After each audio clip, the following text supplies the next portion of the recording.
Hacker, and my guest today, returning champion, as they like to say, Julie Summer, an attorney in the Northwest in Seattle. And we're here to talk today largely about her role with the Drake Group Education Fund in the post-house world that we now live in. Welcome, Julie. Thank you. Thank you, Bob. Great to be here. Well, always nice to have a SLA member and supporter around. And in the last conference, we had three different versions, I would say, of what the House settlement is about. We had Jeffrey Kessler, who's one of the lead lawyers in the House litigation for the plaintiffs, who basically said, if this gets approved, which we now know it has, yeah, there's going to be lots of litigation, which was not surprising, but kind of stunning. We had the NC2A sort of version of where we're going, which is we have no teeth, so we'll follow along. And then we had a third person talking about a trade association, essentially, of athletes, which is all. I'm laying this out this way because the settlement may have been approved, but that's the tip of the iceberg in college sports today. And I know with what you're working as the executive director with Drake that I don't even know where to begin. So I'm going to throw it to you and sort of Absolutely. say, Yeah. where are we? Where are we going? Sure. Our roadmap here will take us to the issues that we definitely want to touch upon. So it was a great conference this year. Great job. A lot of interesting topics and speakers. It was fun to be a part of it too for the first time. And you're absolutely right. This was a great conference to really focus on the House settlement. It was really great timing, and it was great timing to have Jeffrey Kessler there. It was funny. We had him at the Drake Group Education Fund at the symposium in 2024, which was about a week before the settlement was. There was a press release about it, so that was interesting timing as well. So you're absolutely right. It's a watershed moment for college athletics, and it opens, as I'm sure you've been following, as many questions as it attempts to answer. And gosh, where do you start? We know that it's different for different level schools. So the answer to that question is not going to be the same for even schools within the Power Four, but certainly the non-power conference schools, who, as I'm sure you know, have lots of questions and really weren't at the table. The big question I think everyone has is it the major solution to college sports that so many in the Power Four make it out to be? Yeah, One. before we get any deeper, you used a phrase that I think is the most overlooked and will create the most problems, and that is not being at the table. Who really was at the table? Grant House basically said, I wasn't at the table and I'm the named plaintiff. I enjoyed that when you said that at the conference this year. You pointed out the irony, right? That Yeah. the actual named plaintiffs was a swimmer of a participant in an Olympic sport at Arizona State, a guy swimmer, and a woman basketball player, right? Sedona Prince, who I'm sure many know of. So that I think is one of the great ironies of this case, and what you just said, that he came out later and said, whoa, wait a second. There's some unintended consequences here as a swimmer I didn't know about. And clearly he wasn't happy about that, as were, a lot of, I went to University of Texas. The legendary swim coach there, Eddie Reese, came out with a letter to Judge Wilkin, and it has huge implications for sports like swimming, certainly the sport of swimming. For example, Eddie, who has won umpteen, NCAA championships at the University of Texas, fantastic guy. One thing he was passionate about was having a big team. There was always a bigger team on the men's side than on the women's side typically. And he would carry as many as 40 plus guys. And what he loved about it was seeing, these athletes that maybe walk-ons, maybe on book scholarship, and but he saw the potential in them. He saw how hungry they were, and it was remarkable to watch how a lot of those guys developed throughout college. And certainly one of them, Sean Jordan, also spoke up, who was actually a walk-on his freshman year, and he developed and became a two-time Olympian, a medalist, multiple NCAA champion. So we won't see that anymore, right? So that's a huge deal. So he felt really really strongly about that. But it's a really big unintended consequence there that I think feel a little badly for Grant. Wasn't aware of going into it. Well, I think the other issue we have to address in this prospective world that we're now entering is the very issue of, oh boy, there's no limitation on scholarships anymore. But then they attach roster limits. And the settlement was delayed because somebody realized that there were unintended consequences of the roster limits, which may be a prophylactic measure over the next few years. But ultimately, there's going to be a problem, particularly, I think, in what we call the Olympic sports, because not everybody develops at 18 years old. Some people are developing older, and it's not until 19 or 20 that kids are really developing, or kids that were pretty good athletes but had never had the benefit of being in a high performance environment, and once having the ability to perform within the training protocols of a high performance environment, suddenly make these huge leaps and become champions. House is going to basically say, if you weren't great at 17, I'm sorry. I mean, that's how I'm reading it. And that's the antithetical to the entire U.S. Olympic movement, which has been, our training ground has been colleges and universities. Where do we go? What happens? Right, right. Not just the training ground for the Olympic team, right? And a lot of people are talking about that. Should it be? Should it be the training ground for our Olympic team? Should they get support? How involved should the USOPC be involved? But how about all the other athletes that don't make a national team, but they're elite athletes, right? They're incredible athletes at Division One. They might not make the Olympic team, but that's so few athletes that make it. And you have all of these other, young college students that are having this incredible developmental experience in their sport that won't have that now. So I think that's nothing to be diminished. And I think that when Judge Wilkin told the parties to go back to the drawing table, essentially, on that particular issue, the roster limits, it was kind of interesting to watch, right? Because at that point, a few months had gone by, and it was water under the bridge. A lot of athletes had already been told by their coach, "Look, you're going to be cut." And not to harp on University of Texas, hook 'em, but there was another guy swimmer who was a freshman, who was not on an athletic scholarship, really talented swimmer. He was on a full academic scholarship in the engineering school, great engineering school.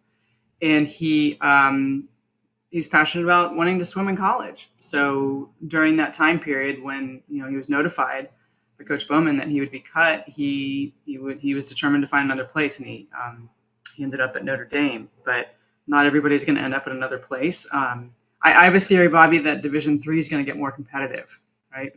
We have how many hundreds of athletes now who may say, I don't want to deal with some of this craziness at the Division I level, right? I'm not really here for the NIL or the revenue share. I'm looking beyond college. I really do want a good, educational experience and a meaningful experience in that way. And so a lot of the swimmers might go down to D3, right? Which is already really competitive, and it might get a whole lot more competitive at the D3 level. Yeah, I think the real loss here is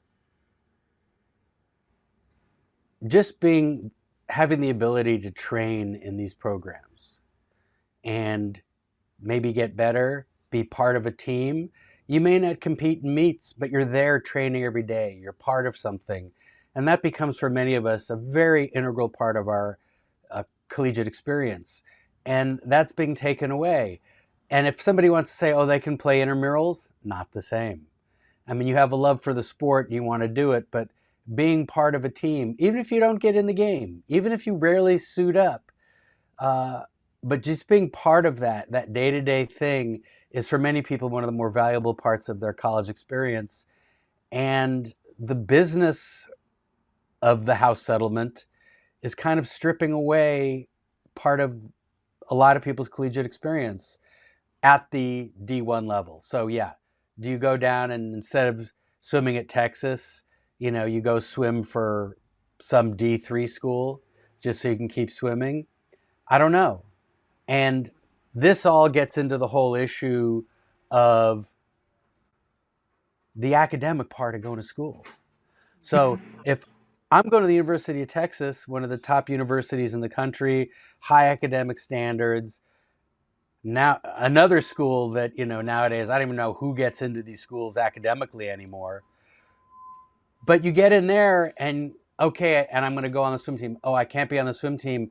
Now do you say swimming's so important that I'm going to go to maybe somebody was lucky they went to Notre Dame, but not everybody's going to be able to go to a premier academic institution. Where are we? And I really want to know what you guys are doing, your lobbying efforts, to try to put the eye on academics. Because in all of these talks, and I've been harping on this for a while, about House and the House settlement and the money and the this and the that, how many of the units are transferring every time these kids transfer? Is anybody going to graduate from college anymore? Have we lost sight of that? What's Drake's perspective on this whole academic integrity issue? Well, that's really what we were founded on, right? Is academic integrity over the Drake Group that led to the Drake Group Education Fund over 25 years ago now, and it's a huge issue. I think we're just beginning to see this unfold, and it will be interesting to see on the academic side. One thing the NCAA is really good about is collecting data, right? Data on they might characterize the data in one way and some of the ads they might have on television about graduation rates and aggregating them, but it's a great institution for collecting a lot of data. So I think we at the Drake Group Education Fund still will and have been advocating for transparency and accountability. That's a huge piece for both the NCAA and the institutions in both in academics and the revenue sharing, transparent reporting. That's important for all of us to know, right? How are these new systems actually performing for the young people who are there not just to compete, but to also go to school? So, and that was the cornerstone that the Drake Group was founded on. So that remains high important to us. But the system was broken before this settlement, right? It was the settlement doesn't help on the educational mission. That's something that we're trying to really point out at the Drake Group and in our meetings, as well as publicly. The question is, are the schools still helping athletes graduate or at all now in this much more highly commercialized environment? But I think it's important that we need to be clear that it was even more broken than what we are dealing with today, because it was based on a lie before, right? Because it didn't consider the economic exploitation side of it. And I think that the underlying nature of college sports and what it's become was never going to be sustainable, and it's likely much more unsustainable right now. So I don't see it getting better in terms of that as well. Like I said, we started the Drake Group started because of the eligibility maintenance system, the lack of academic integrity, the clustering of classes, the academic advisement or lack thereof under athletics. And we have people in our working group who work as academic counselors, and their job has never been harder than it is right now. We have this acceleration now of the commercial pressures on these athletes. In the schools, of course, very much involved in that. It's sanctioned by the NCAA now. It's sanctioned by the institutions, and they want to compete in that race. So we have, I'm sure you're going to bring up the transfer portal, enabling free movement. And So I think education is at a risk of becoming even more of a concern than it was before. So I think some of the key questions are the schools tracking academic progress? We want to promote that transparency and accountability, especially for there's athletes in this new environment who are transferring 2, 3 times in their career. We're seeing athletes who are 25 years old, 27 years old. I'm sure you saw the lawsuit to stay longer in school, Tennessee basketball player. So there's obviously other incentives now, right, to really want to be in college sports, whether you have prospects or not. And other questions to consider: who owns responsibility for academic continuity? Is it the new school? Is it the old school? And no, the NCAA, no one's done anything with the transfer portal yet. So I think it's important to look at the contracts that they're entering into with the athletes. These short-term contracts or their NIL deals with the schools influencing them to leave early, the inducements before earning a degree. I haven't seen I don't know if you've seen any of the contracts, Bobby, but the school has the NIL control now. So what will they do with that? How will that interfere with their academics? I just mentioned the athlete academic services people. Will there be a restructuring of support services for college athletes? There's now an incentive for the schools to spend over $20 million on a smaller group of. We know it's a smaller group, right?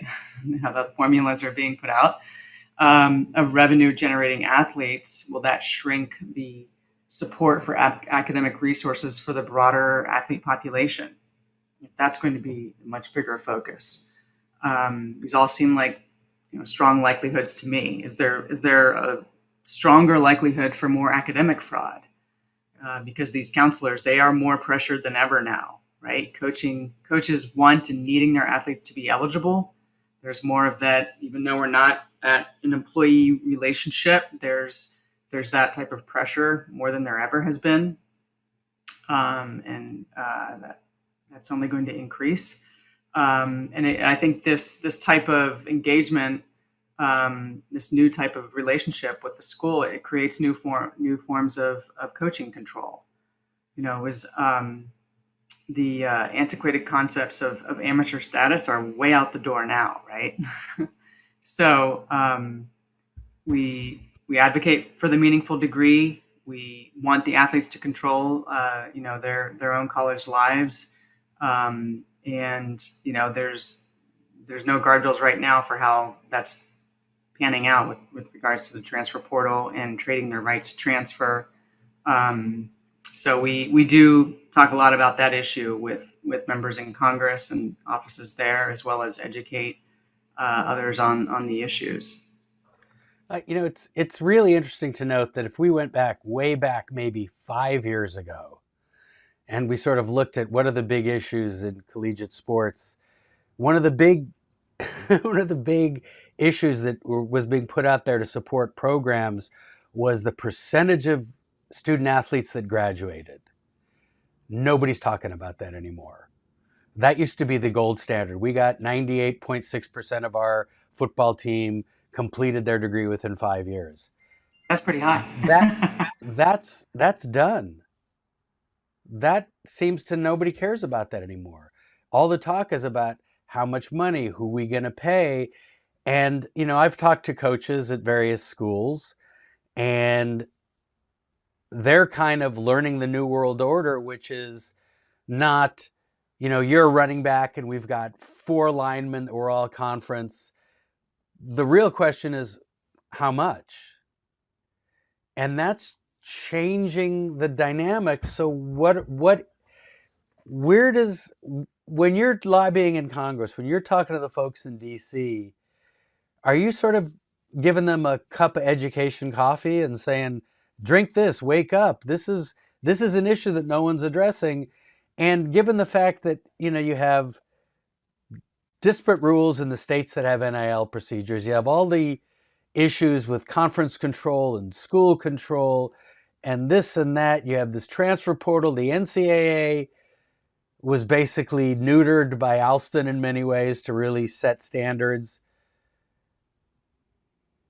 This is all crying out for federal legislation, which seems to get farther and farther away. Every time you hear, oh, Senator Cruz is talking about something, Senator Booker is talking about something, but I have yet to really see anything come to the forefront to get control of college sports.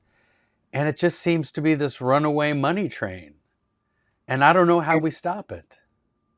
Yeah, in regards to what you were saying about the old NCAA ads, right? I think they still run some of the when they aggregate the graduation rate number. But this past year at March Madness, they had a very um, it was a very obvious banner along the digital banner along the on the court that said athletes first or something, or students first. Not athletes first. It said students first. And it was very obvious in this environment, right? What the message was there, and that's everything that we just described undermines the NCAA's longstanding education first narrative, right? Right. So schools have to re-articulate what their value proposition is, and we know what that's in the past several months what that's turning out to be. But what about the athletes that don't receive revenue shares or NIL deals? What? And their engagement in academic. There was a Stanford volleyball player that someone sent me her schedule a few months ago, and this was not in championship season. It was the middle of the season, several months ago, and she was on the road for over 10 days, right in the middle of the season. The Stanford student. So how are they really keeping up with everything and being a part of not just the college life, but the academic standards at their own schools? Well, I mean, It's hard. just conference realignment screwed that all up in many respects. I went to Cal. Our closest conference home opponent is Dallas, and all the other, except for Stanford in the neighborhood. But other than that, everything is across country. So these kids, it was one thing when you're taking an hour flight or a 2 hour flight, you could leave. Now you're talking about 6 hour flights, an extra day, missing class. It's always been challenging enough, especially in football and basketball, to fill the academic schedule that you want because you had to be responsible for the training schedule, et cetera, et cetera. But now they're making it difficult for even when you pick your schedule to make it to class with this transferring. So again, what about the academics? And with this money in the House settlement, are they increasing academic support that exists in the schools? They clearly should, but do you think they are? And not to throw another question on top of this plate, but as we're going through all of this, and one of the issues that was raised that is sort of lurking behind all of this is Title IX raising its hand. And Title IX saying, I mean, the language seems to be fairly clear that financial rights are part of Title IX. So if you got $20.5 million and you're going to give 85% of it to football, I don't see how that really works here under Title IX. So I think that's the next big wave of litigation we're going to see. That's right. And we're seeing those notices being filed now, right? Two of them with John Clune and Ashley Hare, two really great lawyers, and Lee Feldstad, another attorney, filing their notices. But what you were just talking about in terms of Congress and us also talking to Congress is it's not easy, right? Because you even have members of Congress in the current political environment who aren't even communicating, right? We have Congresswoman Lori Trahan, who's former Georgetown volleyball player. She knows these issues well. This is right in her wheelhouse. This is one of her big issues. And in the hearing last week, in Representative Bilirakis's hearing on his bill, she pointed out that she hasn't been contacted yet. She said the same thing in April at our symposium, that I haven't been contacted yet, right, on these new drafts. So it tells you a lot when certain people aren't included, and that segues right into the Title IX. I thought she had an interesting exchange with Ramoga Huma at that hearing where she asked him a series of questions. Right, what does this bill do? Does it restrict or not restrict? And the answer to every question that Ramoga gave was it restricts it. It restricts athletes' rights. It restricts certainly any type of legal recourse with the NCAA. But with regards to Title IX, that's already a big one, right? We had the roster limits and everything that was filed during the settlement process with that. But the huge question is, how do these direct payments reconcile with gender equity? And Judge Wilkin wanted to talk about the roster limits, right, and admonish the parties to go back and try and clean that up with grandfathering those athletes in when a lot of them had already moved. But she did not want to hear about Title IX compliance, right? Which is interesting when you have two clearly conflicting federal laws, right? With antitrust law and Title IX, but that was not going to be reconciled in her courtroom. So now those appeals are being filed, and Right. that's, I think, probably the biggest legal question the schools face with the $20 million plus cap, right, with direct payment to athletes. And out the gate, we saw, even prior to the settlement approval, I think maybe Texas Tech was one of the first schools that announced what their injunctive relief future revenue share formula would be. And, a lot of them were being modeled, and it was expected to be, which was eye-opening at the time even, that it would be based on the same formula as the past due damages. The analysis that was done, they were calling it a football and a men's basketball settlement. It very much was that. But even prior to the settlement approval, Texas Tech announced how they would configure their payments beginning this year, and they only allotted 2%, not even 5%, but 2% to their women's basketball program. And that's a storied program, right? Cheryl Swoops came out of Texas Tech. And it says a lot about, the I think, the values at a school. You're going to see a lot of, if you don't hear about it, I know that when we hear about these cuts to programs right now, and I have some of those numbers, the Knight Commission actually kept track in their program last week. It's significant how many programs are already being cut. And if they're already out of compliance for the women and they're restricting further their opportunity to even compete on campus, there are demand letters that are being sent right away to those schools by Title IX plaintiffs' lawyers. So it's a really big question. It's Title IX has a requirement for equal treatment of male and female athletes, and that kicks in. So, is it splitting? Is it proportionality by participation? It's financial assistance. Some people don't want to agree that it is. They just think it's all, purely market based, but this is not professional sports, right? The statute itself, the 37 words of Title IX, say equitable benefits. What are benefits? And you look to the regs, it's in participation, financial assistance, and treatment and benefits. So, the plaintiff's attorneys in the House case were saying it's not financial assistance, but we now have, even at the SLA conference, lawyers who have represented schools and have a lot of experience doing that, saying this looks like it violates Title IX in financial assistance. So, it could be a gray area if the schools are, going to claim that these payments are not education related and a new contractual relationship that sidesteps Title IX. Many Title IX experts say no. But does that open up another can of worms? Employment law in Title VII. So we know that right? Well, that's the I'll let you jump hysterical in. interplay. Is everybody's all looking at Title IX, we have Title IX problems, and then you look a few chapters earlier and you get to Title VII and you go, oh, that's a whole other avenue of attack, and that's the one that I think gets to the heart of the financial concerns that we're dealing with, and more importantly than that, it raises the specter of who's an employee. And that is a big problem. We no longer have Jennifer Abruzzo at the NLRB, and there's not even a board yet because, the world of today. Who's going to decide if, these, I mean, they're being treated more and more like employees.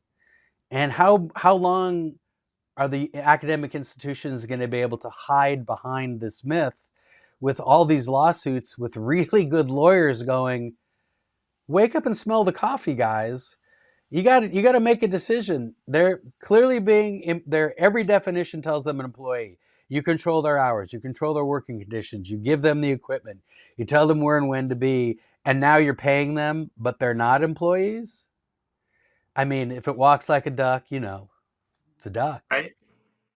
Yeah, and in regards to the Title VII or Title IX, however you want to, look at it, issue, uh, before we go into that can of worms, young women on campuses who are getting cut may have not, we know 90% of schools are still out of compliance on the participation side and treatment and benefits. So will a lot of young women, and their families say, wait a second, now there's real money involved and you're still out of compliance. So where does this give? Like, what are you going to offer the women in parity with what's taking off and being juiced for, these other essentially two revenue sports?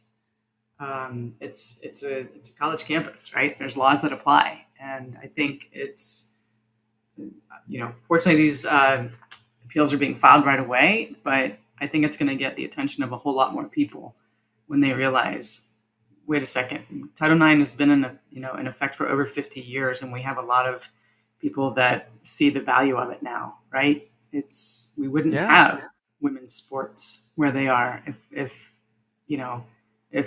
football had been exempted under the Tower Amendment, or things like that made all the difference for girls and women. And now we know there's markets for it, and we know that the broadcast numbers. I'm sure you follow those, Bobby. How those Oh keep yeah. exploding exponentially. I mean, the women's NCAA championship in basketball is right up there with the men's numbers. And yet, 2 years ago we had the complaints from the tournament saying, we have a ballroom with a couple of free weights in it, and the men have, these high performance centers. I mean, we could go on and on. I mean, the issues and the problems, some of the solutions that are coming out now are for the sports that may not be getting the lion's share of that $20 million, is to go to the alumni and endow sports. Create a model where you create the sport, you pay for the support, you support it, and it's not on the university's books anymore. That's what I think. But that doesn't mean you can escape the roster limits that are now overarching across all sports. Right.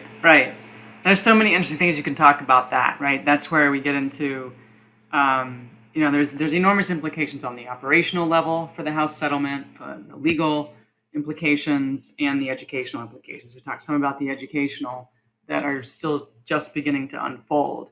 We know, on the operational and legal, there's overlap clearly side, that we have, new restrictions with the clearinghouse, right? With NIL Go. The whole, I mean, we could do 2 hours just trying to figure out what the clearinghouse is, and what's going to happen. Oh, how many $599 deals are there going to be? I hadn't thought about that. Right? Just Yeah, getting right under that reporting. And and then the language of the settlement on that point is relatively vague. Creating a clearinghouse to make sure that they're really what they're supposed to be. And I don't know that Deloitte has the expertise to be the ones making the call. And what are the procedures? I haven't seen any procedural guidelines for appeals, rulings, who's the arbiter of the fact. It's just sort of here, we'll call this this, but we can't define what the this is. And yet that's the settlement.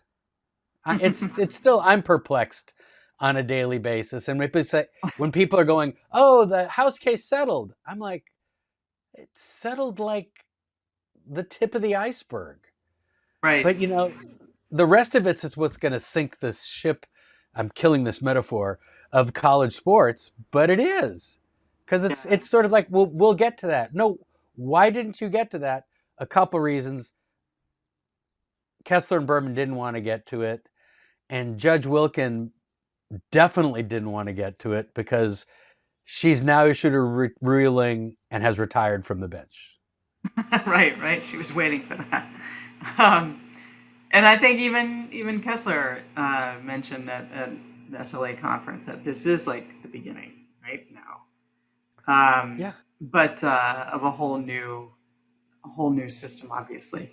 But there's so many questions alluding to what you just said. At the operational and legal level that are huge implications for universities all over the country.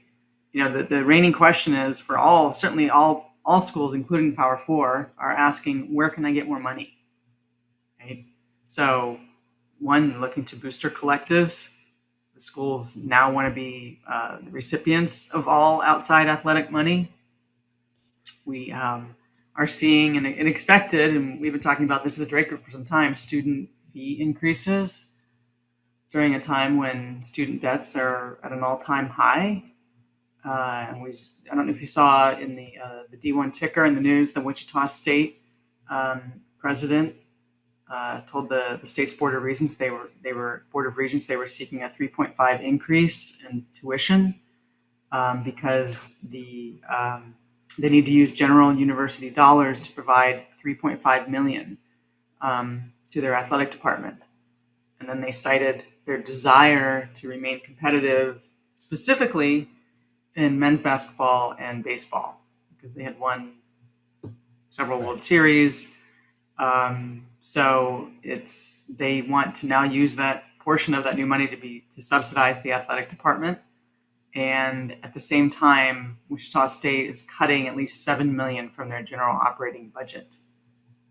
So to see how that's sustainable at so many schools in the current higher ed environment, where they're so clearly also making themselves susceptible to Title IX liability, is going to be pretty interesting. Well, I We think, saw and we hand in glove with that is what's going to happen to the schools that have a lot of money. Let's say schools that have oil wells on campus pumping out huge income every year. How much of that goes into the athletic pot? How much of that gets distributed? And how does it get distributed? Because unless you put my soapbox moment, unless you put some constraints on this, you're just creating not even so much a minor league in football, because you're going to want to build championship teams, and you're just going to spend whatever it takes to bring these kids in to build your programs at the expense of everybody else. So that 19th century ideal of an interdisciplinary education with arts and philosophy and athletics and whatnot seems to be vanishing, and it becomes much more transactional. And that's a loss to the entire academic experience. And as we started it loses sight of that word, the academic part of what's going on. And that's I'm glad that you guys keep shining a light on it, because it's one that needs a bright light on it. It does. It really does. I mean, we know, that how broken the system was before, that this was not the fix for that. And yet, we know how commercial it is, right? That's very obvious there. But it's still a core piece and it's a form of exploitation as well, right? Yes. A core piece of the college experience and why they're there. But it's gone even more askew. We've also talking about private equity as a source of funding, right? So add that into the educational mix. And even when Yeah. you look at sports, as an educational opportunity, right? Yep. So Well, you I don't just, think we've made it very clear, and I'm sorry we've gone a little long, but oh yeah, I really appreciate your time. I mean, what I really wanted to do, and I think we've achieved today, is people should not be saying, "Whoa, house is settled." There's a small antitrust element, and to call it small at how many billions of dollars is one thing, but it's a small legal issue that's been resolved. There's so many more legal issues that are just being brought up now, that have been brought up in various appeals, in the class actions for the people that did not take part in the class. We've got a lot to go, so this is an area that we all got to keep looking at. And my personal issue, which is the academic part that I started with, hats off to what Drake's been doing all these years to keep the eye on that prize. So, Julie, continue thank you to. for Thank you, taking the Bobby. time today. Thank you so Thank you. much. Thank you, Bobby. It's fun. And everybody, if you're not a member of the Sports Lawyers Association, all you got to do is go to sportslaw.org and become a member. A lot of benefits, and come to our conferences. And this year we're doing our mid-year fall symposium in London, first part of November. So check it out on our website. And until next time, thank you so much, Julie. Thanks, Bobby.